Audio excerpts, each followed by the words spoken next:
আমি আবার জন্ম নিয়েছি। ফিরে এসেছি ঠিক সেই দিনটিতে যেদিন সুস্মিতার বাবা আমার মুখের ওপর 10 কোটি টাকার একটি চেক ছুঁড়ে মেরেছিলেন। আগের জীবনে আমি আত্মসম্মান দেখাতে গিয়ে সেই চেক ছিঁড়ে ফেলেছিলাম।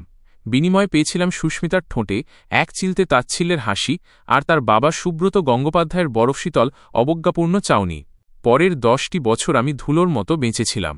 সুস্মিতার ছায়ার পেছনে ছুটেছি, আর শেষমেশ এক ব্যবসায়িক পার্টিতে তাকে বাঁচাতে গিয়ে অন্ধকার গলিতে শত্রুর ছুরিকাঘাতে মারা গিয়েছি। মরার সময়ও তার সেই আবেগহীন পাথরমুখটিই ছিল আমার দেখা শেষ দৃশ্য, যেন আমি তার কাছে স্রেফ এক অপরিচিত অপ্রয়োজনীয় মানুষ। কিন্তু এবার আমি নিজের আত্মসম্মান বিক্রি করে কারো পোষা কুকুর হতে আসিনি। তাই অত্যন্ত শান্ত মুখে হাত বাড়িয়ে চেকটি তুলে নিলাম।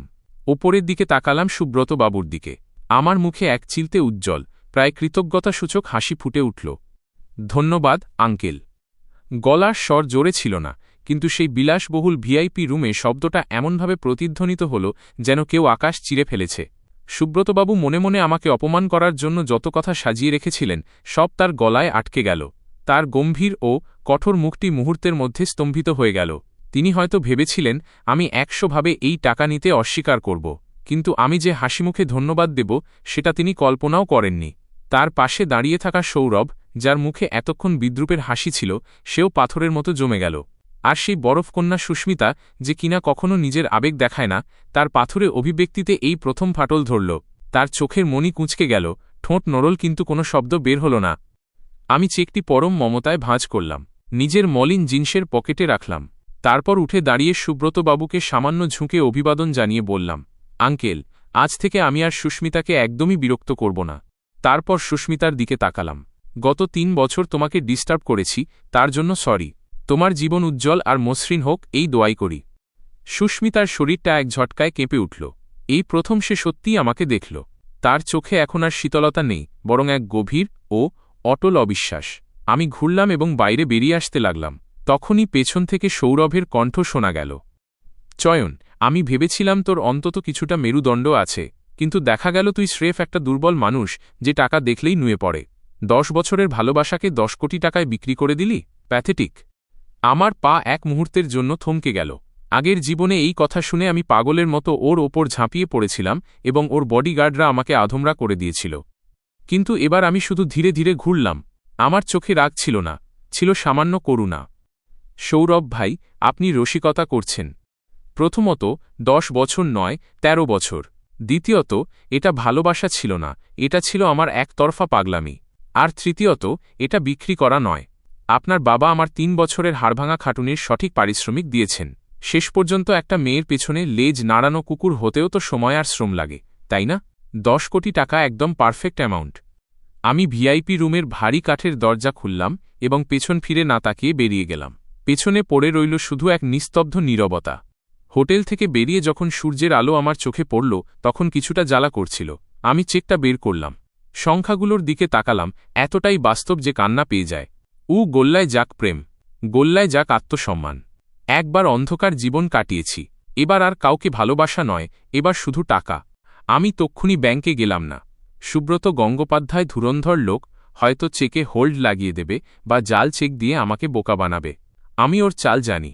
আমি ট্যাক্সি নিয়ে আমার বস্তির পাশের সেই ভাড়ার ঘরে পৌঁছালাম। 10 বর্গমিটারের চেয়েও ছোট ঘর, সেঁতসেঁতে দেয়াল আর নুডলসের গন্ধে ঠাসা। এখানেই আমি আগের জীবনে 3 বছর কাটিয়েছিলাম শুধু সুস্মিতার কলেজের কাছে থাকব বলে। আমি আমার 5 বছরের পুরনো ল্যাপটপটা খুললাম। স্ক্রিন ল্যাগ করতে করতে চালু হল। আমি চেয়ারে হেলান দিয়ে ভাবতে লাগলাম, পুনর্জন্মের পর সবচেয়ে বড় শক্তি কি? তথ্য। আগামী 10 বছরের অর্থনীতি কোন দিকে যাবে, কোন স্টকগুলো লাফিয়ে বাড়বে, কোন ইন্ডাস্ট্রি রাজত্ব করবে, সব আমার নখদর্পণে। আমি স্টক মার্কেট সফটওয়্যার খুললাম এবং একটি কোড লিখলাম, টেক ফোর্স টেকনোলজি। আমার পরিষ্কার মনে আছে, কাল এই অখ্যাত কোম্পানিটি একটি চিপ পেটেন্ট ঘোষণা করবে এবং এর শেয়ার 5 টাকা থেকে লাফিয়ে 200 টাকায় গিয়ে ঠেকবে। আমি ফোন তুলে সুস্মিতাকে কল করলাম, তোমার যা যা জিনিস আমার রুমে ছিল সব প্যাক করে দরজার সামনে রেখে দিয়েছি, কাউকে পাঠিয়ে নিয়ে যেও। আর আমি আমার নম্বর বদলে ফেলছি, এখন থেকে আর যোগাযোগের দরকার নেই। আমি কল কাটলাম, সিম কার্ড ভাঙলাম এবং ডাস্টবিনে ফেলে দিলাম। পৃথিবীটা এই প্রথম শান্ত মনে হল। পরের দিন সকালে আমি ব্যাংকে গেলাম এবং আশ্চর্যের বিষয়, চেকটি সহজেই ক্যাশ হয়ে গেল। অ্যাকাউন্টের নতুন সংখ্যাগুলোর লম্বা লাইন দেখলাম। তখনই আমার মনে হল আমার নতুন জীবন সত্যিই শুরু হয়ে গেছে। 1 সেকেন্ডও ইতস্তত না করে আমি পুরো 9,90,00,000 টাকা আমার স্টক অ্যাকাউন্টে ট্রান্সফার করলাম এবং টেক ফোর্স টেকনোলজিতে অল ইন করলাম। স্টক এক্সচেঞ্জ থেকে বের হতেই বুকের ওপর থেকে যেন এক বিশাল পাথর নেমে গেল। এখন শুধু অপেক্ষা। আমি আর সেই নোংরা স্যাঁতসেঁতে ঘরে ফিরলাম না, সরাসরি শহরের সবথেকে দামি হোটেলে পৌঁছালাম। একটি হাই অ্যান্ড সুইট নিলাম। বাথটাবে শুয়ে ঠান্ডা শ্যাম্পেন খেতে খেতে জানলা দিয়ে শহরের ঝলমলে রাত দেখতে লাগলাম। একটু অদ্ভুত লাগছিল। আগের জীবনে আমি এমন হোটেলের বাইরে দাঁড়িয়ে ওপরের দিকে তাকিয়ে কল্পনা করতাম হয়তো ভেতরে কোনো পার্টিতে সুস্মিতা আছে। সেই চিন্তায় ডুবেছিলাম, তখনই ফোন ভাইব্রেট হল। অচেনা নম্বর থেকে মেসেজ, সুস্মিতার। চয়ন, তুমি কোথায়? আমি যে জিনিসগুলো দিয়েছিলাম সব কি তুমি ফেলে দিয়েছ? বোঝা যাচ্ছে সে আমার নতুন নম্বর খুঁজে বের করার চেষ্টা করেছে। তার দেওয়া সেই সামান্য একটা পেন বা নোটবুক, এমন সব জিনিস যা সে নিজেও ব্যবহার করত না, যেন ভিক্ষা দিচ্ছে। আর আমি গাধার মতো সেগুলোকে গুপ্তধন মনে করে আগলে রাখতাম। আমি রিপ্লাই দিলাম না, সরাসরি ব্লক করে দিলাম। তারপর হোটেল রুম সার্ভিসকে কল করলাম। হ্যালো, 2 জন প্রফেশনাল মেসাজিস্ট পাঠান। এই জীবনে আমি নিজেকে রাজকীয়ভাবে রাখব। পরের 1 সপ্তাহ আমি এমন জীবন কাটালাম যা কখনো স্বপ্নেও ভাবিনি। যখন ঘুম ভাঙত তখন উঠতাম হোটেলের রুফটপ রেস্টুরেন্টে প্রিমিয়াম ব্রেকফাস্টই, দুপুরে জিম বা পুল, রাতে শহরের হাই অ্যান্ড নাইট লাইফ। আমি আমার সস্তা জামাকাপড় আর চটি ফেলে দিলাম। একদম নিখুঁত ফিটিংয়ের দামি স্যুট কিনলাম। সত্যি কথা বলতে কি, পোশাকই মানুষকে চিনিয়ে দেয়। যখন সেই দামি স্যুট পরে আর হাতে দামি ঘড়ি লাগিয়ে আমি কোনো আভিজাত্যপূর্ণ জায়গায় ঢুকতাম, মানুষ শুধু হেসে ঝুঁকে অভিবাদন করত। ঘৃণা বা অবজ্ঞার লেশমাত্র নেই। টাকা আসলেই একজন মানুষের সবথেকে মজবুত ঢাল। টেক ফোর্স টেকনোলজির স্টকের দিকে ফিরে তাকানোরও ফুসরত ছিল না। সেই রাতে আমি শহরের সেরা প্রাইভেট ক্লাবে গেলাম। মিউজিক এত জোরে ছিল যে নিজের নিঃশ্বাসও শোনা যাচ্ছিল না। আলো, ভিড় আর দামি পারফিউমের গন্ধে বাতাস ভারী ছিল। আগের জীবনে এখানে পা রাখার যোগ্যতাই আমার ছিল না। এখন আমি ভিআইপি টেবিলে বসা, প্রতিটি নজর আমার দিকে। মিস্টার চয়ন, আরেকটা ড্রিঙ্ক নিন, পাশ থেকে এক সুন্দরী মডেল বলল। আমি হালকা হেসে তার দিকে তাকাতে যাব, এমন সময় আমার নজর কোণে আটকে গেল। সুস্মিতা। ও এখানে কি করছে? সাথে সৌরভ আর কিছু বড়লোকের বখাটে ছেলেরা ছিল। সৌরভ বাড়িয়ে বাড়িয়ে কিছু একটা বলছিল, আর সুস্মিতা সবসময়কার মতো ঠান্ডা, চুপচাপ। সেও আমাকে দেখল। তার চোখে তীব্র বিস্ময়, সন্দেহ এবং তারপর ঘৃণা। হ্যাঁ, ঘৃণা। তার চোখে আমি সেই মানুষ যে তার বাবার টাকা নিয়ে ফুর্তি শুরু করে দিয়েছে। তার চোখে আমি ছিলাম আবর্জনা। সৌরভও তার নজর অনুসরণ করল এবং তার মুখে এক কদর্য হাসি ফুটে উঠল। সে ভিড় ঠেলে আমার টেবিলের কাছে চলে এল। আরে, এ তো চয়ন, বিখ্যাত সেই প্রেমিক চয়ন। তার গলা এত চড়া ছিল যে পুরো ক্লাব শুনতে পেল। কি ব্যাপার? সুব্রত আঙ্কেলের 10 কোটি টাকা কি এখানেই ওড়াতে এসেছ? লাইফ একদম তুঙ্গে মনে হচ্ছে। ওর পেছনের ছেলেরা অট্টহাসিতে ফেটে পড়ল। আমাকে নিয়ে যা তা মন্তব্য করতে শুরু করল। পাশের মডেলরা অস্বস্তি বোধ করে উঠতে যাচ্ছিল, কিন্তু আমি তাদের ইশারায় বসিয়ে রাখলাম। আমি হুইস্কির গ্লাসটা হাতে নিলাম, ধীরে ধীরে ঘোরালাম। ওদের দিকে তাকানোর প্রয়োজনও বোধ করলাম না। সৌরভ ভাই, অনেক দিন পর দেখা। ঘরের ব্যবসা কি ঠিকঠাক চলছে? শুনলাম আপনাদের গ্রুপের ওভারসিজ প্রজেক্টে বেশ সমস্যা দেখা দিয়েছে। সে তর্পিয়ে উঠল। কি আবোলতাবোল বকছিস তুই? আমি এক চুমুক দিলাম। দক্ষিণ পূর্ব এশিয়ার সি পড প্রজেক্টটা পলিসি চেঞ্জ হওয়ার কারণে স্ক্র্যাপ হয়ে গেছে, আর ইউরোপিয়ান চিপ এজেন্সির কাজটা অন্য একটা কোম্পানি ছিনিয়ে নিয়েছে। কমপক্ষে 500 কোটির লস, তাই না? এগুলো সব সেই ফিউচার নিউজ যা আমি আগের জীবনে পড়েছিলাম। সেটা শুনে সৌরভের মুখ একদম ফ্যাকাসে হয়ে গেল। এই তথ্যগুলো ছিল top secret, board of directors ছাড়া কারোর জানার কথা ছিল না। তুই কি আমার ওপর নজর রাখছিস? আমি গ্লাসটা টেবিলে রাখলাম এবং ওর চোখের দিকে তাকালাম। সৌরভ ভাই, আপনি নিজেকে বড্ড বেশি কিছু ভাবেন। আপনি আমার নজরে থাকারও যোগ্য নন। আমি উঠে দাঁড়ালাম। আমি ওর থেকে উচ্চতায় কিছুটা লম্বা ছিলাম। আমি ওপর থেকে ওর দিকে তাকিয়ে বললেন, আগে নিজের কোম্পানির লস সামলান। সবাইকে কামড়ানোর জন্য ঘেউ ঘেউ করবেন না। পুরো ক্লাবের হাসি ধীরে ধীরে মিলিয়ে গেল। পরিবেশ বদলে গেল। সৌরভের মুখ সাদা থেকে লাল, তারপর হলুদ হয়ে গেল। একটা শব্দও বের হল না ওর মুখ দিয়ে। আমি ওর দিকে তাকালামও না। ওয়ালেট থেকে নগদ টাকা বের করে টেবিলে রাখলাম। ধন্যবাদ লেডিস। ক্যাব নিয়ে বাড়ি চলে যেও। তারপর আমি আমার স্যুট ঠিক করলাম এবং সুস্মিতার পাশ দিয়ে এগিয়ে গেলাম। সুস্মিতার কাছে পৌঁছে মাত্র 1 সেকেন্ড দাঁড়ালাম। তার চোখের বিস্ময় সৌরভের থেকেও গভীর ছিল। হয়তো সে বুঝতেই পারছিল না কয়েকদিন আগের সেই গরিব, দাপটহীন ছেলেটা আজ এত শীতল, তীক্ষ্ণ আর অচেনা কিভাবে হয়ে গেল। আমি এক রহস্যময় হাসি দিয়ে বললাম, সুস্মিতা দেবী, মানুষ চিনতে শিখুন। আমি চলে এলাম। পেছনে পড়ে রইল শুধু হতভম্ব কিছু মানুষের ভিড় আর আমার পায়ের শব্দ। সমস্যা এটা নয় যে তুমি ধরাছোঁয়ার বাইরে, সমস্যা হলো এখন আমি তোমার দিকে তাকানোর শ্রমটুকুও করতে চাই না। ক্লাব থেকে বেরিয়ে আমি হোটেলে ফিরলাম না, সরাসরি এয়ারপোর্টের দিকে গাড়ি ঘোরালাম। এই শহরটা ছিল আমার আগের জীবনের সব যন্ত্রণার উৎস। এখন যখন আমি আমার প্রথম বড় পুঁজি পেয়ে গেছি, তখন এখানে পড়ে থাকার কোনো মানে হয় না। ভোর হতেই ফ্লাইট উড়ে চলল, গন্তব্য মুম্বাই, সেই আন্তর্জাতিক শহর যা সোনা আর সুযোগে ঠাসা। ফার্স্ট ক্লাসের সিটে শুয়ে আমি ফোন বন্ধ করলাম এবং গভীর ঘুমে তলিয়ে গেলাম। চোখ খুলল যখন প্লেন ছত্রপতি শিবাজি আন্তর্জাতিক বিমানবন্দরে ল্যান্ড করল। বিমানবন্দরের বাইরে পা রাখতেই মুম্বাইয়ের বাতাসে যে স্বাধীনতার স্বাদ ছিল, তা এক যোদ্ধার নতুন শুরুর মতো লাগল। আমি বাড়ি কেনার জন্য দৌড়ালাম না, সরাসরি সমুদ্রের ধারের সবথেকে বিলাসবহুল সার্ভিস অ্যাপার্টমেন্টে একটি লং টার্ম সুইট নিয়ে নিলাম। কাঁচের জানলা দিয়ে নিচে আরব সাগরের গর্জন আর শহরের আলো দেখা যাচ্ছিল। আমার মনে হল এটাই আমার আসল মঞ্চ। পরের দিন মার্কেট খুলতেই আমার ব্রোকারের ফোন এল। তার গলা কাঁপছিল। মিস্টার চয়ন, স্টক লক হয়ে গেছে। Tech Force Technology upper circuit মেরেছে। আমি কোনো উত্তেজনা ছাড়াই বললাম, হোল্ড করো, 150-এর নিচে হাত দেবে না। ফোন কেটে আমি আমার পরবর্তী পদক্ষেপের পরিকল্পনায় লেগে গেলাম। স্টক স্রেফ দ্রুত টাকা দেয়, কিন্তু স্থায়ী ভিত দেয় না। আমাকে নিজের সাম্রাজ্য গড়তে হবে। আগের জীবনের স্মৃতি থেকে আমি জানতাম আগামী কয়েক বছরে 3টি সেক্টর পৃথিবীকে বদলে দেবে: আইটি টেকনোলজি, হেলথ কেয়ার এবং আর্টিফিশিয়াল ইন্টেলিজেন্স এআই। পুরো এক সপ্তাহ বসে আমি একটি বিস্তারিত বিজনেস প্ল্যান বানালাম। আমি সেই ফিউচার স্টার্টআপগুলোতে ইনভেস্ট করার জন্য নিজের একটি ইনভেস্টমেন্ট ফার্ম বানাচ্ছিলাম। 1 মাস পর টেক ফোর্স টেকনোলজির শেয়ার একদম আমার ক্যালকুলেশন অনুযায়ী 5 টাকা থেকে 150 টাকায় গিয়ে ধাক্কা খেল। আমার 9,90,00,000 টাকার পুঁজি সরাসরি 300 কোটির কাছে পৌঁছে গেল। আমি কোনো দ্বিধা ছাড়াই সব শেয়ার বিক্রি করে দিলাম, প্রফিট সিকিউর করলাম এবং সেই দিনই জন্ম হল বজ্র ক্যাপিটালের। মুম্বাইয়ের গ্লোবাল ফিনান্সিয়াল সেন্টারের টপ ফ্লোরে আমাদের অফিস সেট হল। আমি মার্কেট থেকে সেরা অ্যানালিস্টদের হায়ার করলাম। প্রথমে সবাই আমাকে দেখে সন্দেহ করত, 20-22 বছরের একটা ছেলে ইনভেস্টমেন্ট ফার্মের মালিক। কিন্তু যখন আমি 3বার শেয়ার বাজারের ধস আগে থেকে প্রেডিক্ট করলাম এবং টিমকে লিড করে একদিনে $50 মিলিয়ন কামালাম, তখন তাদের নজর বদলে গেল। সন্দেহ ও সম্মান পেরিয়ে শেষে তারা আমাকে ভক্তি করতে শুরু করল। তাদের চোখে আমি স্রেফ বস নই, একজন জাদুকর। আমার জীবন মিটিং, ডিল আর রিপোর্টের মাঝে হারিয়ে যেতে লাগল।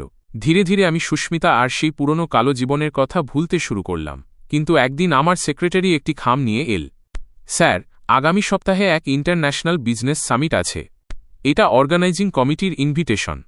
আমি ক্যাজুয়ালি লিস্টে তাকালাম এবং একটি নাম দেখে হাত থেমে গেল, গঙ্গোপাধ্যায় গ্রুপ।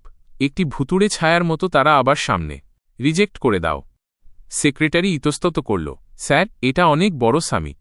গ্লোবাল টপ 500 কোম্পানির অর্ধেক প্রতিনিধি এখানে আসছেন, আর অর্গানাইজিং কমিটির মিস্টার লি স্পেশালি আপনার উপস্থিতি চেয়েছেন।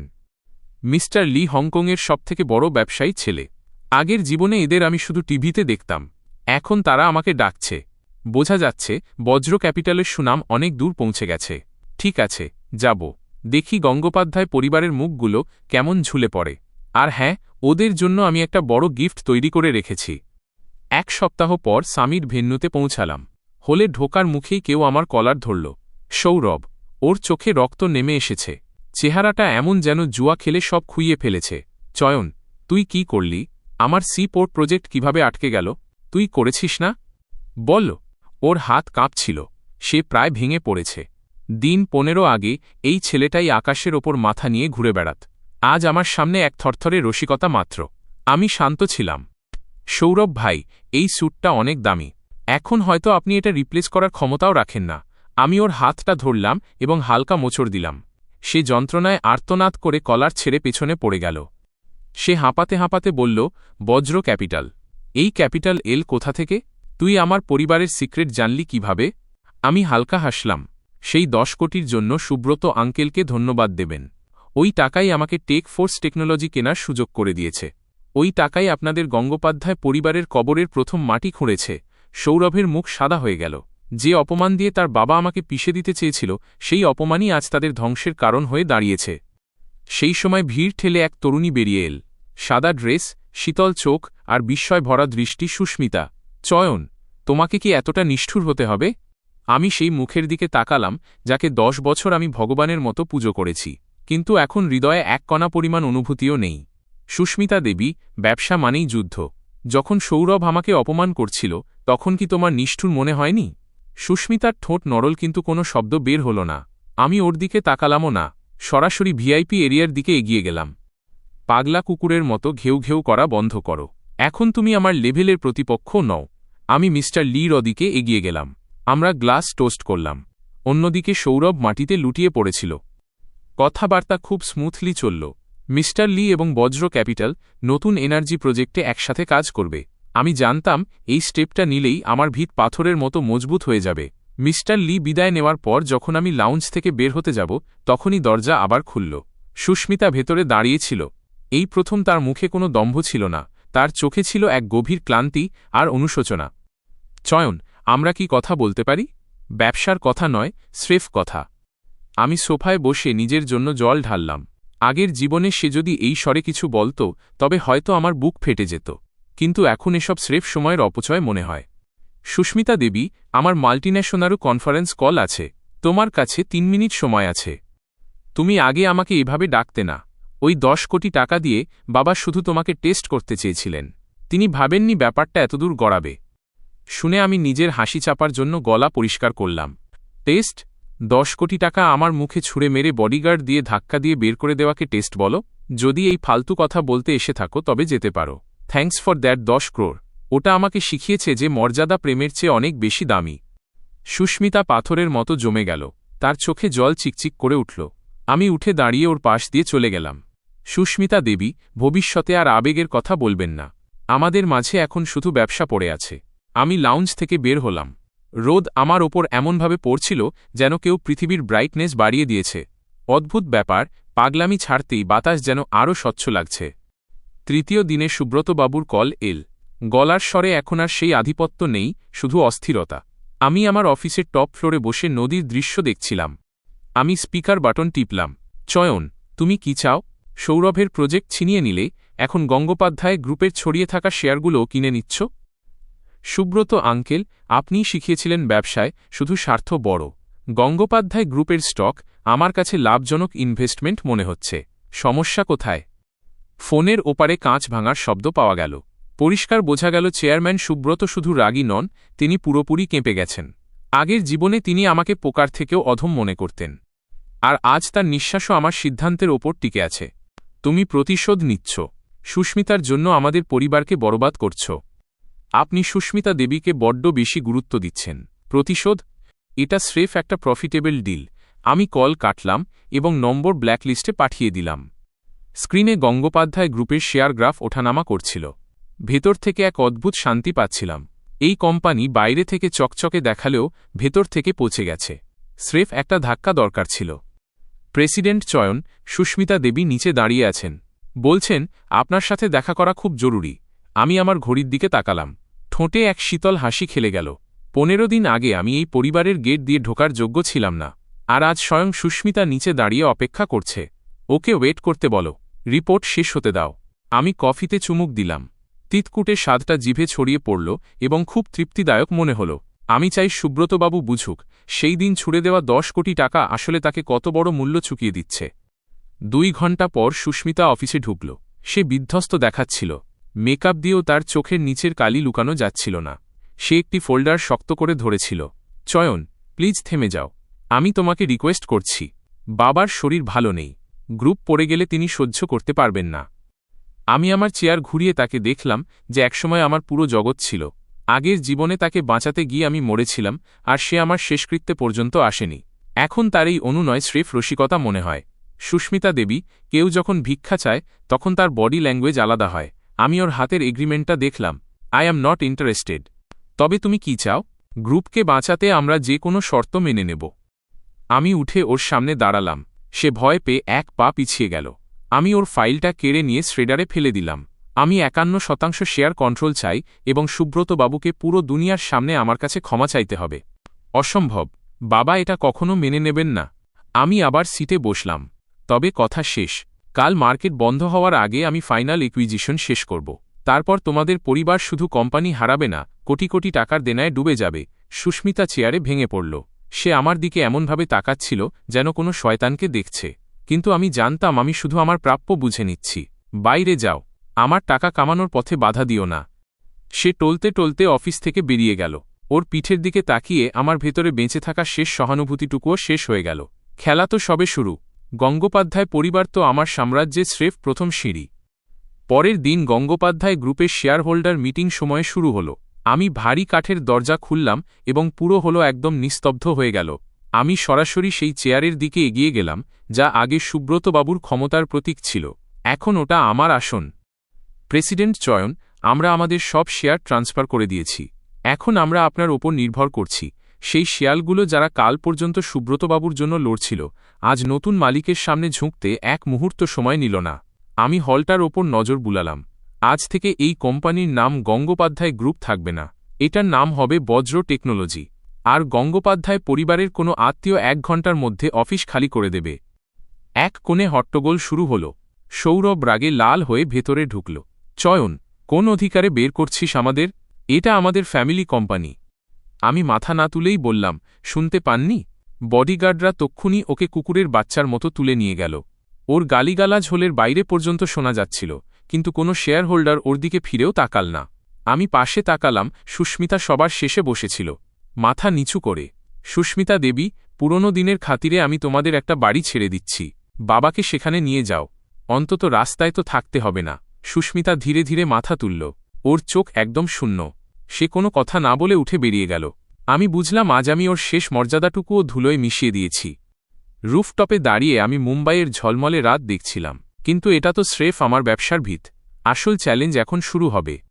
চয়ন ভাই, গঙ্গোপাধ্যায় গ্রুপের ব্যাপারটা খুব পরিষ্কারভাবে মিটিয়ে দিলে, কিন্তু যে চিপ প্রজেক্টে তোমার নজর আছে সেটা নেওয়া সহজ হবে না, মিস্টার লি বললেন। মিস্টার লি, কিছু শুনেছেন নাকি? মিস্টার লি দূরে একটি টেবিলের দিকে ইশারা করলেন। সেখানে এক মহিলা বসেছিলেন। তার দৃষ্টি যেন খোলা তরবারির মতো তীক্ষ্ণ। উনি হলেন সায়নী চৌধুরী, এআই ফিল্ডের আগামী 10 বছরের সম্রাজ্ঞী। চৌধুরী পরিবারও ওই প্রজেক্টের পেছনে লেগেছে। এই মহিলাকে লোকে রেড হেয়ার্ড উইচ বলে। ওর পদ্ধতি তোমার চিন্তার থেকেও বেশি নিষ্ঠুর। দুর্বল প্রতিপক্ষ থাকলে মজা পাওয়া যায় না। যেন আমার নজর অনুভব করতে পেরে সায়নী আমার দিকে তাকাল এবং নিজের গ্লাসটা হালকা তুলল। তার হাসিতে এক ধরনের উস্কানি ছিল। আগের জীবনে চৌধুরী পরিবার মুম্বাইয়ে 3 বছর পরে এসেছিল, কিন্তু আমার পুনর্জন্মের প্রভাবে এই বিপদ আগেভাগেই চলে এসেছে। সায়নী চৌধুরী, আগের জীবনে যখন তুমি বাজারে রাজত্ব করছিলে তখন আমি সুস্মিতার ড্রাইভার ছিলাম। এই জীবনে দেখা যাক আসল বিজয়ী কে। আমি হালকা হাসলাম। আমাকে আমার পুরো বিজনেস স্ট্র্যাটেজি আবার সেট করতে হবে। চৌধুরী পরিবারের আশাটা যেমন ঝুঁকি, তেমনি একটা বড় সুযোগও। আমি একবার সেই বস্তি এলাকায় গেলাম যেখানে আগে থাকতাম। সেই অন্ধকার, নোংরা গন্ধ আর আবর্জনা। আর তারপর আমি তাকে দেখলাম একটি কার্ডবোর্ড বক্স তোলার চেষ্টা করছিল সুস্মিতা। ভেবেছিলে চয়ন, আমি সেই জায়গাতেই চলে আসব যেখানে তুমি থাকতে? এটাই কি তোমার প্রতিশোধ নেওয়ার উপায়? সে ভাঙা দেয়ালের সাথে হেলান দিয়ে দাঁড়িয়েছিল, হাতে সস্তা নুডলসের বক্স। যে মেয়ে কোনোদিন দামি রেস্টুরেন্ট ছাড়া পা রাখত না, সে আজ সামান্য টাকার জন্য ল্যান্ডলর্ডের সাথে তর্ক করছে। আমি প্রতিশোধের কথা কখনো ভাবিনি। আমি শুধু আমার প্রাপ্য নিয়েছি। আর তুমি কিভাবে বাঁচবে তাতে আমার কিছু যায় আসে না। চয়ন, যদি ওই দিন আমি চেকটা ফেরত না নিতাম, যদি তুমি পুনর্জন্ম না পেতে, তবে কি তুমি আমাকে সারা জীবন ভালোবাসতে? আমি কয়েক মুহূর্ত থমকে গেলাম। তারপর হাসি পেল। এই প্রশ্নটা আগের জীবনে আমাকে কুড়ে কুড়ে খেত, কিন্তু আজ এটা স্রেফ অর্থহীন শোনাল। যদি কিন্তু দিয়ে জীবন চলে না সুস্মিতা। অতীতে পড়ে থাকলে কিছু হয় না। আমি পকেট থেকে কিছু নগদ টাকা বের করে ওর বক্সের ওপর রাখলাম। এটা করুণা নয়, এটা চ্যাপ্টার ক্লোজ করা। এটা শেষ সাহায্য। এরপর আর কখনো আমার সামনে এসো না। আমি ঘুরলাম এবং গলির মুখে দাঁড়িয়ে থাকা লাক্সারি কারের দিকে এগিয়ে গেলাম। পেছন থেকে ওর কান্নার আওয়াজ সরু গলিতে প্রতিধ্বনিত হচ্ছিল, কিন্তু আমি একবারও ফিরে তাকালাম না। আমি গাড়ি স্টার্ট করে শহরের ঝলমলে আলোর দিকে চলে গেলাম। কাঁচের জানলার বাইরে আকাশের মেঘ ঘন হয়ে আসছে। আমার সামনে বসে সায়নী চৌধুরী। এবার তার পরনে কালো স্যুট নয়, বরং এক রাজকীয় বেগুনি পোশাক। চেহারা নরম মনে হলেও চোখের আগুন আগের মতোই আছে। প্রেসিডেন্ট চয়ন, শুনলাম ওই চিপ প্রজেক্টের জন্য আপনি গঙ্গোপাধ্যায় পরিবারকে পায়ে পিষে দিয়েছেন। সায়নী দেবী, আপনার খবর খুব দ্রুত পৌঁছায়। আমি ওটাকে পেশা বলবো না। ওটা স্রেফ একটা সাধারণ বিজনেস রিপ্লেসমেন্ট ছিল। আমি চায়ের কাপটা ওর দিকে এগিয়ে দিলাম। আগের জীবনে সায়নী চৌধুরী তথ্য দিয়ে প্রতিপক্ষকে শেষ করে দিত। আজ সে এমন এক মানুষের সামনে বসে আছে যার কাছে আগামী 10 বছরের জ্ঞান আছে। ওই প্রজেক্ট আমরা চৌধুরী পরিবার ফাইনাল করে নিয়েছি।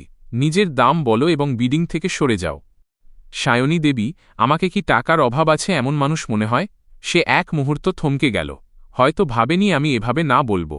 ওর ফাইলে হয়তো আমি এখনও সেই গরিব ছেলে যে মর্যাদা বিক্রি করে 10 কোটি টাকার চেক নেয়। কিন্তু এখন আমার খিদে তার চেয়ে অনেক বড়। চয়ন, ব্যবসা একটা লম্বা খেলা। চৌধুরী পরিবারকে শত্রু বানানো বজ্র ক্যাপিটালের জন্য দামি পড়বে। সায়নী দেবী, আমার একটা খারাপ অভ্যাস আছে। যে কাজে মানা করা হয় সেই কাজই করতে বেশি ভালো লাগে। পরিবেশ জমে গেল। সায়নী চায়ের কাপ ছুঁল না। সে উঠে দাঁড়াল। তার হাই হিলের শব্দ ঘরে প্রতিধ্বনিত হচ্ছিল। দরজায় পৌঁছে সে ঘুরল। আশা করি আপনার এই জেদ আগামী সপ্তাহের নিলাম পর্যন্ত টিকে থাকবে। সে চলে গেল। আমি চাটা নামিয়ে রাখলাম এবং জানলার বাইরে মেঘ দেখলাম। হ্যাঁ, চৌধুরী পরিবার শক্তিশালী প্রতিপক্ষ, কিন্তু আমার হিসাব অনুযায়ী আগামী লড়াইটা অনেক আকর্ষণীয় হতে চলেছে। পরের সপ্তাহে সায়নী চৌধুরী এক ওভারসিজ মার্জারে ব্যর্থ হতে চলেছে এবং তার কোম্পানির ক্যাপিটাল চেইন সংকটে পড়বে। এটাই ছিল আমার আসল আত্মবিশ্বাস। হাসপাতালের করিডোরে এক অদ্ভুত নিস্তব্ধতা ছিল। ডিসইনফেক্ট্যান্টের কটু গন্ধ বাতাসে ভাসছিল। আমি কেবিনের দরজা খুলে দেখলাম সুব্রতবাবু অক্সিজেন টিউব লাগিয়ে বেডে শুয়ে আছেন। মাত্র 15 দিনেই লোকটা এত শুকিয়ে গেছেন যে চেনা দেয়। চুলগুলো পুরো সাদা হয়ে গেছে। সুস্মিতা বিছানার পাশে বসে মাথা নিচু করে আপেল ছিল। তুমি এখানে কি করছো? আমাদের অবস্থা দেখে হাসতে এসেছ? সুস্মিতা ধরা গলায় বলল। আমি অতটা ফ্রি নই। আমি চেয়ারম্যান সুব্রতবাবুকে কিছু জানাতে এসেছি। সুব্রতবাবু ধীরে ধীরে চোখ খুললেন। ঝাপসা দৃষ্টিতে আমার দিকে তাকালেন। তার ঠোঁট নড়ল, আওয়াজ ছিল অতি ক্ষীণ। আমি তার বিছানার পাশে গিয়ে দাঁড়ালাম, ঠিক সেই লোকটা যে একদিন আমার মুখে চেক ছুঁড়ে মেরেছিল। তুমি জিতে গেছ। গঙ্গোপাধ্যায় গ্রুপ শেষ। আর কি চাই তোমার? আমার শিলিগুড়িতে আপনাদের পুরনো ফ্যাক্টরির জমির প্রপার্টি ডিড চাই। বিনিময়ে আমি আপনার পুরো মেডিকেল খরচ দেব এবং সুস্মিতাকে একটা সম্মানজনক চাকরি দেব। সুস্মিতার হাত থেকে আপেলটা পড়ে গিয়ে আমার পায়ের কাছে গড়িয়ে এল। সে আমার দিকে তাকাল, চোখে চরম অপমান, ঘৃণা আর তার চেয়েও বড় অসহায়ত্ব। সে জানত যে গঙ্গোপাধ্যায় পরিবারের এখন আর না বলার অধিকারটুকুও নেই। চয়ন, তুমি কি আমাদের শেষ সম্বলটুকুও কেড়ে নেবে? সম্মান অর্জন করতে হয় সুস্মিতা, চেয়ে পাওয়া যায় না। চেয়ারম্যান, সাইন করুন। সুব্রতবাবু কাঁপতে কাঁপতে দলিলে সই করলেন। আমি কাগজটা নিলাম এবং এক মুহূর্ত দেরি না করে বেরিয়ে এলাম। ওই পুরনো ফ্যাক্টরির জমির নিচ দিয়েই ভবিষ্যতে মেট্রো লাইন যাবে। সরকার ওটাকে সেন্ট্রাল বিজনেস ডিস্ট্রিক্টে বদলে দেবে। আগের জীবনে এই জমির মূল্য না বুঝে তারা ওটা সৌরভদের পরিবারের কাছে বিক্রি করে দিয়েছিল। এবার এই পুরো অংশটা আমার। কাল বজ্র ক্যাপিটালের HR ডিপার্টমেন্টে রিপোর্ট করবে। আমার পার্সোনাল অ্যাসিস্ট্যান্ট হিসেবে কাজ করবে। এটাই তোমার শেষ সুযোগ। আমি বেরিয়ে গেলাম। সুস্মিতা পেছনে আসেনি, কিন্তু আমি জানতাম ওকে আসতেই হবে। ওর কাছে আর কোনো পথ নেই। পরের দিন Susmita dark grey business suit পরে আমার ডেস্কের সামনে দাঁড়িয়েছিল। সে খুব জড়সড় হয়ে দাঁড়িয়ে ফাইলটা শক্ত করে ধরেছিল। আমি ওপরের দিকে তাকালামও না।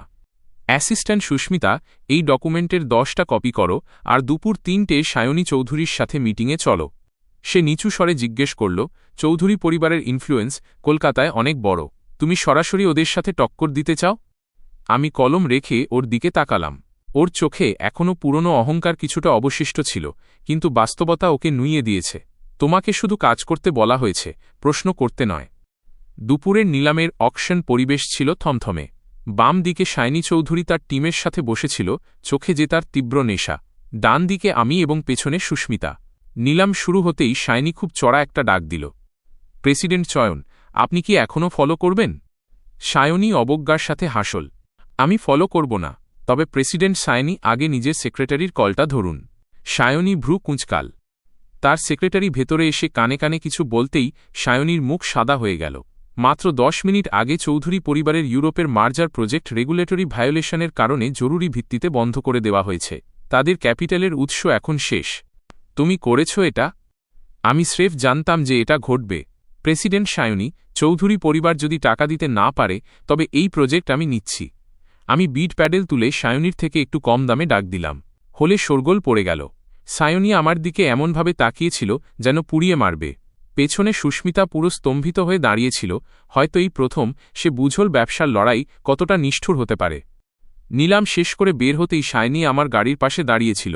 একটু এলোমেলো দেখাচ্ছিল তাকে, হাতে সিগারেট কিন্তু জ্বলায়নি। চয়ন, তুমি আসলে কে?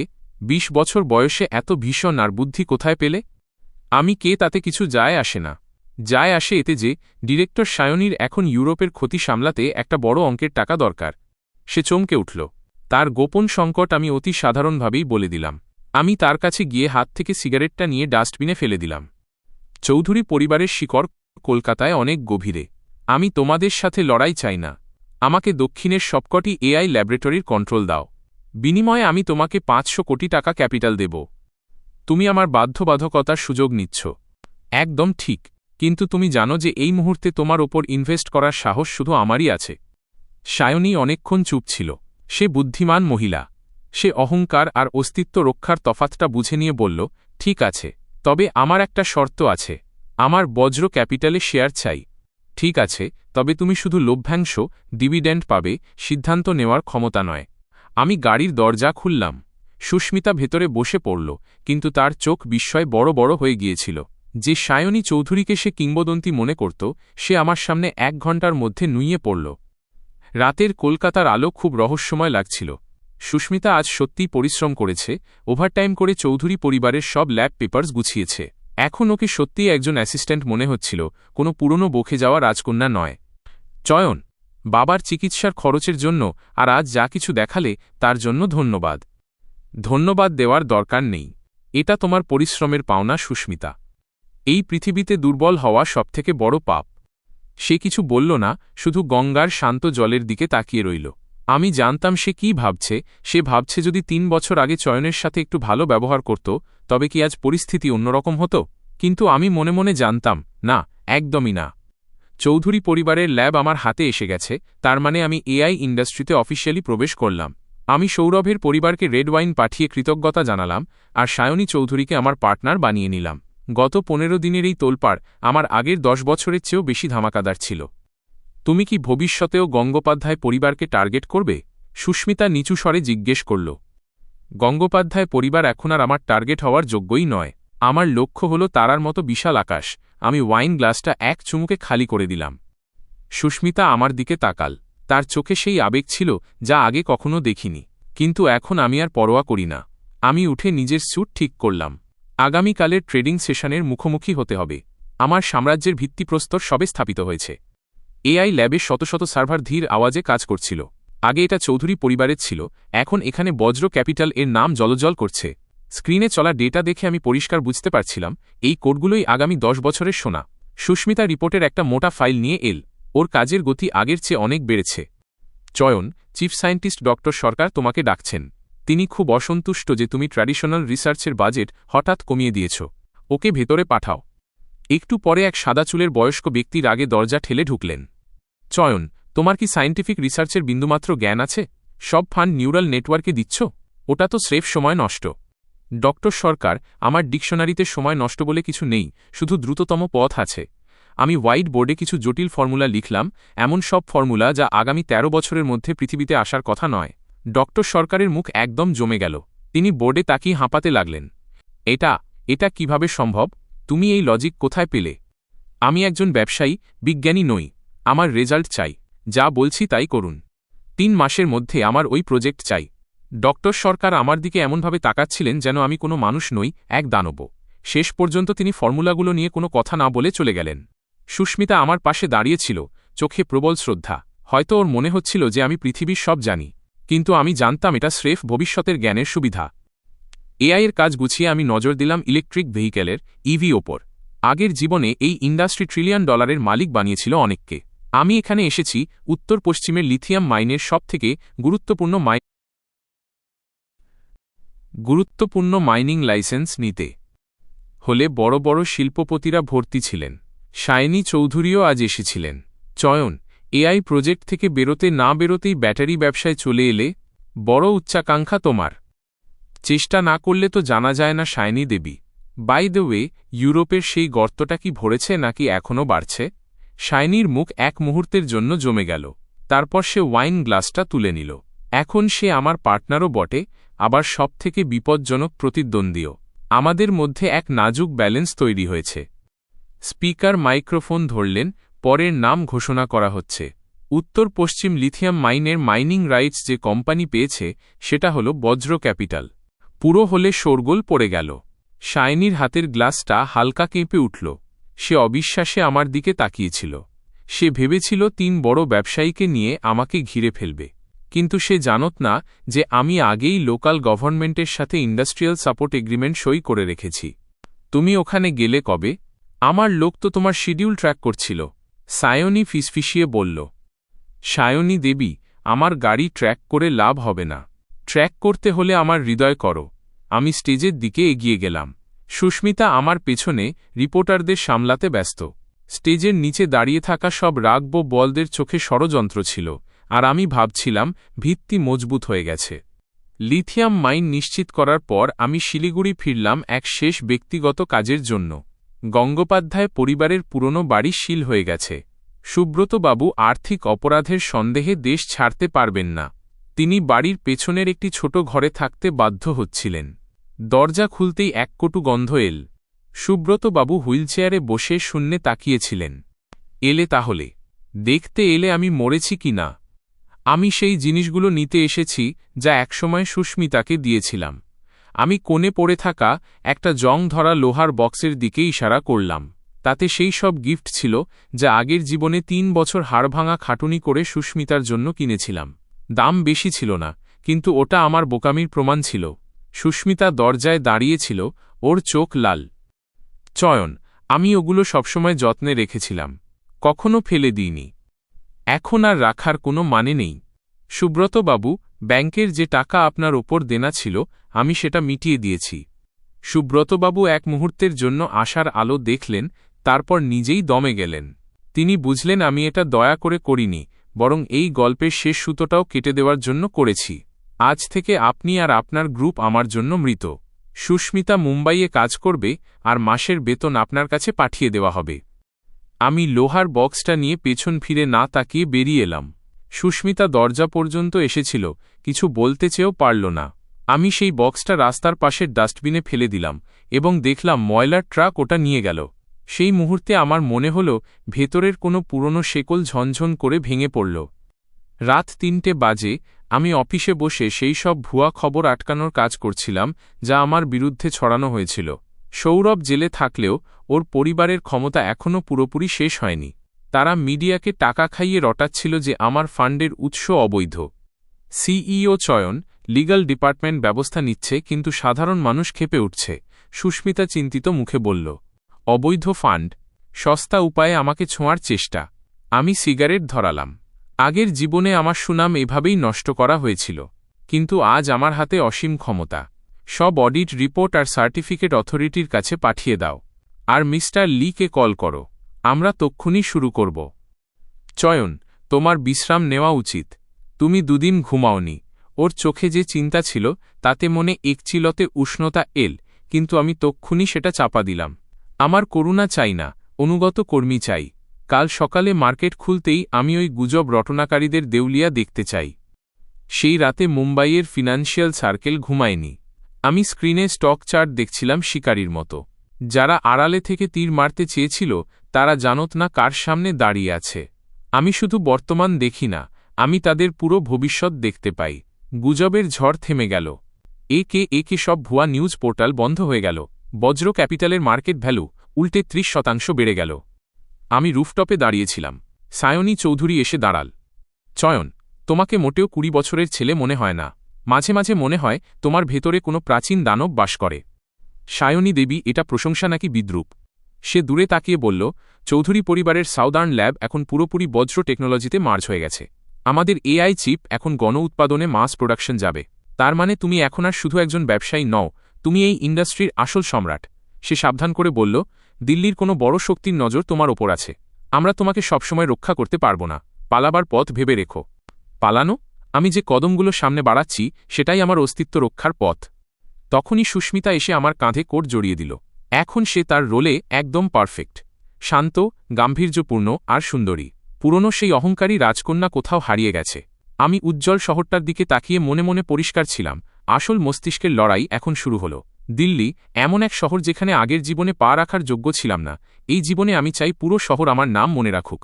আমি অফিসের দিকে হাঁটলাম। সায়নী আর সুস্মিতা আমার সাথে হাঁটছিল। সেই মুহূর্তে এক অনন্য শক্তি অনুভব করলাম। আমি আর সেই গরিব ছেলেটা নই যার মুখে 10 কোটির চেক ছুঁড়ে মারা হয়েছিল। বিমানের জানলার বাইরে পেঁজা তুলোর মতো মেঘ উড়ছিল। বিমান দিল্লির দিকে এগিয়ে যাচ্ছিল। আমি লেদার সিটে হেলান দিয়ে সায়নী চৌধুরীর পাঠানো শক্তিশালী ব্যক্তিদের লিস্ট দেখছিলাম। সুস্মিতা পাশে বসে ল্যান্ডিংয়ের পরের শিডিউল চেক করছিল। সে এখন টপটিয়ার সেক্রেটারির চেয়ে কম কিছু নয়। সিইও চয়ন, এয়ারপোর্ট পিকআপ রেডি। তবে দিল্লির আইয়ার পরিবারের ছোট ছেলে আপনাকে আজ রাতে চ্যারিটি পার্টিতে ডেকেছেন।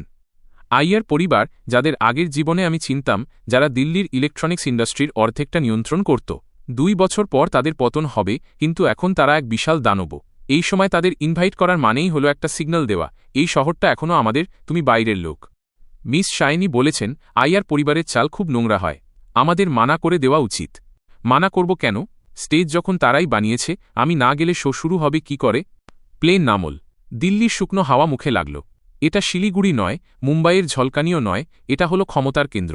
আগের জীবনে আমি এই শহরে ডেলিভারি বয় ছিলাম। এবার আমি চাই এই শহর আমার দিকে ঘুরে তাকাক। গাড়ি সিটি সেন্টারে ঢুকল। লাল দেয়াল আর সরকারি দালানগুলো জানলা দিয়ে পার হতে থাকল। মন পুরোপুরি শান্ত ছিল। আইয়ার পরিবার হোক বা দিল্লির পাওয়ার সার্কেল, আমার 10 বছরের স্মৃতির সামনে এগুলো স্রেফ পুরনো ছাই মাত্র। ক্লাবের গেটে দামি গাড়ির ভিড় ছিল। আমরা ভেতরে ঢুকতেই সব কথাবার্তা বন্ধ হয়ে গেল। শত শত নজর আমাকে পরখ করতে লাগল। আইয়ার পরিবারের ছোট ছেলে অর্জুন আইয়ার ভিড়ের মাঝে ওয়াইন গ্লাস হাতে দাঁড়িয়েছিল, মুখে অহংকারের ছাপ। তো এই সেই চয়ন যে মুম্বাই কাঁপিয়ে দিয়েছে? দেখতে তো বিশেষ কিছু মনে হচ্ছে না। ভিড়ের মধ্যে হাসির রোল উঠল। সুস্মিতা আমার পেছনে দাঁড়িয়েছিল। ওর শরীর হালকা শক্ত হয়ে গেল, কিন্তু ও নিজেকে শান্ত রাখল। আমি অর্জুনের উস্কানি উড়িয়ে দিয়ে সোফায় গিয়ে বসলাম। অর্জুন বাবু, মানুষের যদি 3টে মাথা আর 6টা হাত হয় তবে সে তো দানব। আমি স্রেফ একজন সাধারণ মানুষ যে টাকা কামাতে ভালোবাসে। কিন্তু দিল্লিতে টাকা কামানো এত সহজ নয়। শুনলাম ইলেকট্রনিক্স চিপের ব্যবসায় হাত দিতে এসেছ। আমার পরামর্শ হলো, যেখান থেকে এসেছ সেখানেই ফিরে যাও, না হলে শেষ অন্তর্বাসটুকুও বিক্রি করতে হবে। সে জোরে গ্লাসটা টেবিলে আছাড় মারল। এই স্তরের অপমান আমি আগের জীবনে 100 বার সয়েছি। আমি শান্তভাবে রুমাল বের করে হাত মুছলাম এবং ওর চোখের দিকে তাকিয়ে বললাম, অর্জুন বাবু, আমার অন্তর্বাসের চিন্তা ছাড়ুন, বরং আপনাদের পরিবারের দক্ষিণ পূর্ব এশিয়ায় আটকে থাকা কাঁচামালের মেটেরিয়াল শিপমেন্টের চিন্তা করুন। যদি ভুল না বলি তবে ওটাই এই বছর আপনাদের পরিবারের লাইফলাইন, তাই না? ওর অভিব্যক্তি বদলে গেল। এই তথ্য তো ফ্যামিলি সিক্রেট ছিল, বাইরে কারো জানার কথা নয়। প্রথমবার ওর চোখে ভয় দেখলাম। পার্টিটা দারুণ, কিন্তু অর্জুনবাবুর ওয়াইন আমার পছন্দ হল না। আমি সবার মাঝখান দিয়ে বেরিয়ে এলাম। সুস্মিতা বাইরে আমার পেছনে এল। ওর চোখে অবিশ্বাস ছিল। হয়তো ভাবছিল আমার কাছে আর কত তুরুপের তাস বাকি আছে। হোটেলে ফিরে আমি প্রথম আদেশ দিলাম। আমার আগের জীবনের স্মৃতি থেকে আমি জানতাম এদের পতন একটা ইন্টারনাল লিগ থেকে শুরু হয়েছিল, আর যে লিগ করেছিল সে আজকাল জুয়া খেলতে গিয়ে আইয়ার পরিবারের লোকজনের কাছে মার খাচ্ছে। দক্ষিণ দিল্লির একটা আন্ডারগ্রাউন্ড ক্যাসিনোতে ওকে পাওয়া যাবে। ওর সব দেনা আমি ডবল মিটিয়ে দেব। ওকে আমার কাছে নিয়ে এসো। সুস্মিতা তক্ষুনি নোট নিতে শুরু করল। সে এখন আর আমার সিদ্ধান্ত নিয়ে প্রশ্ন করে না।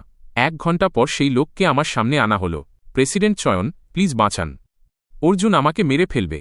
ও তোমাকে মারতে পারবে না। ইলেকট্রনিক্স লেজারের আসল ডেটা আমাকে দাও, আমি তোমাকে বিদেশে পাঠিয়ে দেব। সে 3 সেকেন্ডও ইতস্তত করল না। জীবন মরণের প্রশ্ন হলে আনুগত্যের দাম শূন্য হয়ে যায়। ডেটা পাওয়ার পর আমি তক্ষুনি পাবলিক করলাম না। আমি সায়নী চৌধুরীকে কল করলাম। সায়নী দেবী, ক্যাপিটাল রেডি রাখুন। কাল সকালে মার্কেট খুলতেই আমরা আইয়ার পরিবারের মূল ইন্ডাস্ট্রি দখল করব। আমি জানলার পাশে গিয়ে দাঁড়ালাম।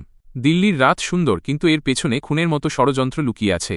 আমি জানতাম কালকের পর এই পরিবার ইতিহাস হয়ে যাবে, আর বজ্র ক্যাপিটালের নাম দিল্লি কাঁপিয়ে দেবে। গিয়ে বিশ্রাম করো, কাল ফসল কাটার দিন।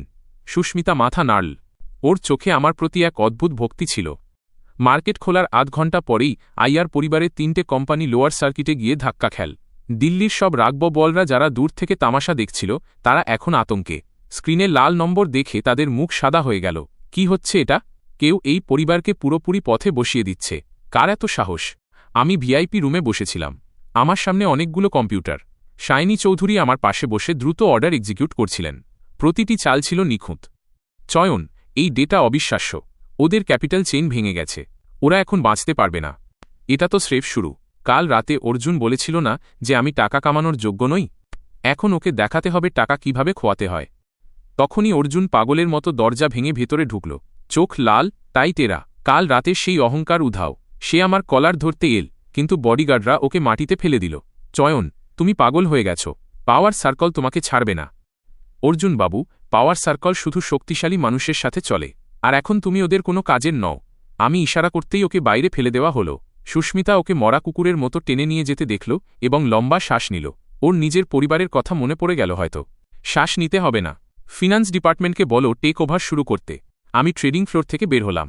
রোদ ঝলমল করছে। আইয়ার পরিবারের পতন তো স্রেফ শুরু। দিল্লির জল আমি এখন পুরোপুরি নাড়িয়ে দিয়েছি। 7 দিন পর বজ্র ক্যাপিটালের দিল্লি ব্রাঞ্চ অফিসিয়ালি খুলে গেল। যে রাগবলরা আমাকে আগে পাত্তাই দিত না, আজ তারা হেসে হেসে কার্ড এগিয়ে দিচ্ছে। লাভই এই পৃথিবীর আসল পাসপোর্ট। সিইও চয়ন।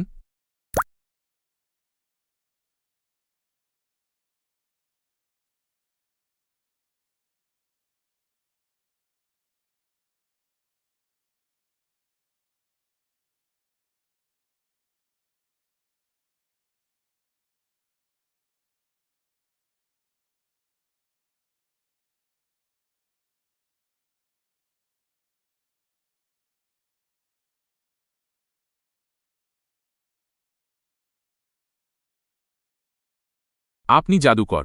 দিল্লির ভবিষ্যৎ আপনার হাতে। আমার মুখে কোনো উত্তেজনা ছিল না। সুস্মিতা সুন্দর ব্ল্যাক ড্রেসে ঘুরে বেড়াচ্ছিল, সবার সাথে কথা বলছিল। সে এখন এই হাই ইন্টেন্সিটি লাইফে অভ্যস্ত। শাইনি চৌধুরী আমার কাছে এসে দাঁড়ালেন। অভিনন্দন প্রেসিডেন্ট চয়ন। এখন দিল্লিতে সবাই তোমার নাম জানে। তোমার হাতে সত্যিই পরশপাথর আছে। সায়নী দেবীরও নিশ্চয়ই লাভ হয়েছে। আপনার সাপোর্ট না থাকলে আইয়ার পরিবারকে ধরা এত সহজ হতো না। তার চোখে এখন এক নতুন গভীরতা ছিল। আমরা এখন শুধু পার্টনার নই, আমরা একই স্বার্থের ভাগিদার। স্টেজ থেকে ভিড় দেখতে দেখতে আমার হঠাৎ মনে পড়ল সেই দিনটার কথা যেদিন আমার পুনর্জন্ম হয়েছিল। ওই 10 কোটির চেকটা আজ কত বড় রসিকতা মনে হয়। সুব্রতবাবু দেখছেন তো? সেই সময় আপনি টাকার দম্ভে আমার ভবিষ্যৎ কিনতে চেয়েছিলেন, আর আজ সেই টাকাই আমাকে দিল্লির সম্মান কেনার শক্তি দিয়েছে। অনুষ্ঠান শেষ হল। আমি টপ ফ্লোরের ছাদ থেকে দিল্লির আলো দেখছিলাম। আমি জানতাম আমার ব্যবসার ম্যাপ তৈরি হতে শুরু করেছে। তবে এটা স্রেফ ভিত্তি। সামনে আমি এক গ্লোবাল এম্পায়ার বানাব, যা শুধু চয়নের নামে হবে। স্যার, কাল সকালের মুম্বাইয়ের ফ্লাইট বুক হয়ে গেছে। পরের স্টপ সেই শেষ অংশটা ফিরে পেতে হবে যা আমার। আমি ডেস্কের দিকে ঘুরলাম। সূর্যাস্তের আলো আমার পিঠে পড়ে আমার ছায়াকে অনেক লম্বা করে দিচ্ছিল। এই জীবনে আমি শেষ পর্যন্ত রাজা হবই। জানলার বাইরে গঙ্গা নদী বয়ে যাচ্ছিল। দিল্লি থেকে ফিরে আমি বিশ্রাম করিনি। সরাসরি গ্লোবাল মার্কেটের লেআউট সেট করতে লেগে গেলাম। সুস্মিতা পেছনে দাঁড়িয়ে নথিপত্র গোছাচ্ছিল। ওর চোখে আগেকার সেই ভঙ্গুর অহংকার উধাও, সেখানে এখন এক পরিণত দৃষ্টি। সিইও চয়ন, নর্থ আমেরিকার টেক জয়েন্টরা এখন আর শান্ত নেই। ওরা আমাদের কোর এআই অ্যালগরিদম কিনতে চাইছে। ওরা ভয় পাচ্ছে যে আমরা ওদের ছাড়িয়ে যাব। ওদের জানিয়ে দাও, বজ্র টেকনোলজি তার প্রযুক্তি বিক্রি করে না, শুধু পণ্য বিক্রি করে। আমি চেয়ারে হেলান দিয়ে দেওয়ালে টাঙানো পৃথিবীর মানচিত্র দেখতে লাগলাম। আগের জীবনে এই টেক জায়েন্টরাই আমাদের 10 বছর প্রযুক্তির দিক দিয়ে দাবিয়ে রেখেছিল। এই জীবনে আমি ওদের দেখাবো পাশা কিভাবে উল্টাতে হয়। আর একটা কথা, আমার বাবা আজ হাসপাতাল থেকে ছাড়া পেলেন। উনি বাড়ি ফেরার আগে তোমার জন্য রান্না করতে চান। দরকার নেই সুস্মিতা দেবী, আমি আগেই বলেছিলাম আমাদের মাঝে শুধু কাজ আছে। ওনার জন্য শিলিগুড়িতে একটা ভালো রিটায়ারমেন্ট হোম কিনে নাও। টাকা আমার পার্সোনাল অ্যাকাউন্ট থেকে কেটে নিও। সুস্মিতার হাতটা হালকা থেমে গেল। সে মাথা নিচু করল, গলাটা কিছুটা ভারী হয়ে এল। আমি জানতাম ও এখনও মন থেকে বেরোতে পারেনি, কিন্তু আমার হৃদয়ের দরজা তো সেই দিনই বন্ধ হয়ে গিয়েছিল যেদিন আমার পুনর্জন্ম হল। কাজে মন দাও। আজ দুপুরে শাইনি চৌধুরীর মিটিংটা খুব জরুরি, কোনো ভুল যেন না হয়। সে শ্বাস নিল, চোখ মুছে আবার প্রফেশনাল হয়ে গেল। আমি ওর চলে যাওয়া দেখলাম। এই জীবনে আমি কারও আনুষঙ্গিক নই, আমি এই বিশাল দাবা খেলার মাস্টার। ওভারটাইম শেষ করে আমি একা নদীর ধারে হাঁটছিলাম। রাতের হাওয়া ঠান্ডা ছিল। সুস্মিতা পেছন থেকে দৌড়ে এল এবং একটা কোট বাড়িয়ে দিল। ওর চোখে এক চাপা আবেগ ছিল।